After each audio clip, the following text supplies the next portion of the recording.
here's an overview of Hinesville. It is the county seat of Liberty County, Georgia, and is named after Charlton Hines, a state senator. The population is estimated to be around 35,000 and 65,000 for Liberty County. The city is located 45 minutes southwest of Savannah, 2 hours northwest from Jacksonville, and 1 hour north from Brunswick, Georgia. This city hosts Fort Stewart, one of the largest army bases in the eastern United States. There's technically not much to do here, so if you like partying, drinking, or just going out on the weekend, I would recommend you driving over to Jacksonville or to Savannah. The median household income is about $49,000. The house prices are about $150,000 to $175,000 if they need work.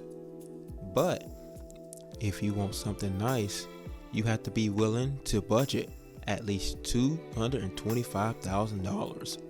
I pray that you bring a job with you, because I don't want you to be a part of the whopping 19% poverty rate.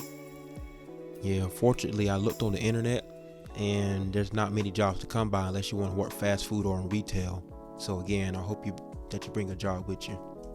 Have a nice day and enjoy the rest of the driving tour.